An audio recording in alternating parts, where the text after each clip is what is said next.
एकमात्र नाम को पकड़ लो, हमारी प्रार्थना मान लो। लोक परलोक में जो सुख चाहिए वो सब नाम से प्राप्त हो जाएगा। देखो, इसमें चिंता नहीं करनी भगवान ने अपनाया कि नहीं अपनाया, इसकी भी परीक्षा नहीं करनी। भगवान ने अपनाया कि नहीं अपनाया इसके लिए हमें ढूंढने की जरूरत नहीं। भगवान से भी बलवान भगवान का नाम है, उसको हम पकड़े। बात समझना।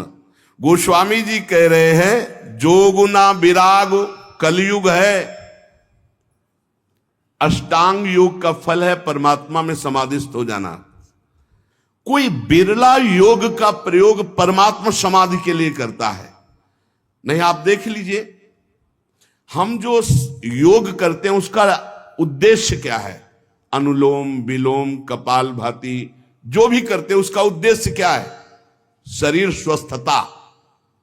ध्यान से देखिएगा, शरीर स्वस्थता का उद्देश्य क्या है? भोग, समाधि नहीं। जो अष्टांग योग का फल है समाधि, कलयुग में नहीं रह गया। कोई बिरला होगा, हम ये नहीं कहते भगवान की सृष्टि में ऐसा नहीं हो सकता, होंगे, कोई बिरले होंगे, लेकिन प्रगट में देखने में जो आता है वो योग का प्रयोग शरीर स्वस्थता और शरीर स्वस्थता का प्रयोग भोग। आप देख लीजिए, गोस्वामी जी कहते हैं कि अब मैं देख रहा हूं कलयुग ने अष्टांग योग में भी अपना प्रवेश कर लिया, जिससे योग का फल जो चित्त वृत्ति का निरोध करके परमात्मा में समाधिस्थ होना है गया। कोई बिरला होगा। भी कह रहे हैं न विरागु, वैराग्य, क्या वैराग्य रह गया है? जो वैरागी महापुरुष पीछे हुए हैं, अब वैराग्य क्या रह गया? क्या वैराग्य रह गया है? केवल नाम मात्र का वैराग्य रह गया। वैराग्य किस बात का है? रुपया है, पैसा है, कपड़ा है, भोजन है, मकान है, व्यवस्था है, नाम मात्र का वैराग्य रह गया। वैराग्य किस बात का? जिसके जीवन में भगवान के सिवा कुछ नहीं है, राग त्रिभुवन में कहीं वस्तु व्यक्ति स्थान में नहीं, उसे वैराग्यवान कहते हैं। जो लोक परलोक के समस्त भोगों के सानिध्य में भी भोगने की इच्छा नहीं, उसे वैरागी कहते हैं। गोस्वामी जी कह रहे हैं मुझे वैराग्य में भी दम नहीं दिखाई दे रहा कि भगवत प्राप्ति करा सके, क्योंकि वैराग्य में पाखंड का प्रवेश हो गया। कलयुग ने पाखंड का प्रवेश करवा दिया। कोई बिरला वैरागी, सच्चा वैरागी, भगवान की सृष्टि में कमी नहीं होती, कोई बिरला सच्चा वैरागी होगा जिसका वैराग्य भगवान के लिए है। नहीं तो वैराग्य भी दिखावे पे आ गया है, पाखंड में आ गया है। न जप, माला में हाथ है और बातें कर रहे हैं,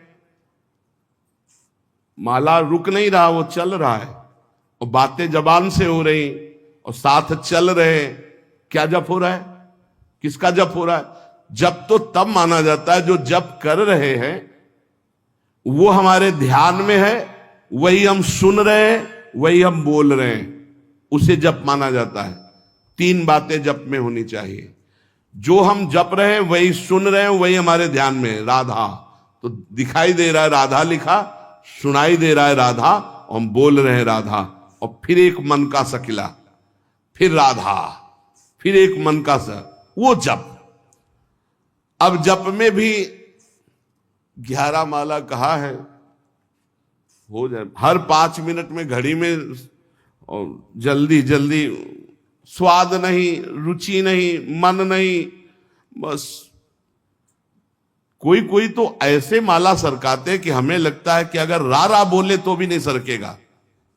राधा राधा तो बहुत बड़ी बात है, अगर वो रा बोले तो इतनी रफ्तार से नहीं चलेगा। अब पता नहीं कैसे ऐसे माला सर सर घूम रहा है। माला घूमने से भगवत प्राप्ति होगी क्या? माला घूम, देखो ये माला है, काउंटर है, ये चीजें मन लगाने के लिए हैं। असली तो जब श्वासों की माला में, धड़कन में नाम चलता है, रोम रोम आनंद से खिल उठता है, ये प्रारंभिक दशा है। तो प्रेम प्राप्ति के लिए नेम लिया गया है, इसलिए आवश्यक है माला और काउंटर से जपना। पर वो जप इस तरह का होना चाहिए कि वही सुनाई दे, वही जो बोल रहे वही दिखाई दे। ऐसे तब जब किए। अब बोलो इसमें तुम बात कर सकते हो? हिम्मत नहीं कि तुम बोल सको, तुम्हारी हिम्मत नहीं कि बोल सको, क्योंकि बोलोगे तो क्रम टूट जाएगा। जब अपने लोग अभ्यास करते थे तालू में जिभ्या ऐसे लगा के ऊपर, बोलना विष जैसा लगता था, क्योंकि वो क्रम टूटेगा, वो चल रहा है। गोस्वामी जी कह रहे हैं कि जो मंत्रानुष्ठान है अब वो नहीं दिखाई देता, कलयुग का बड़ा प्रभाव है। और जाग माने यज्ञ। अब यज्ञ तो भाई बहुत दुर्लभ बात हो गई यज्ञ करना।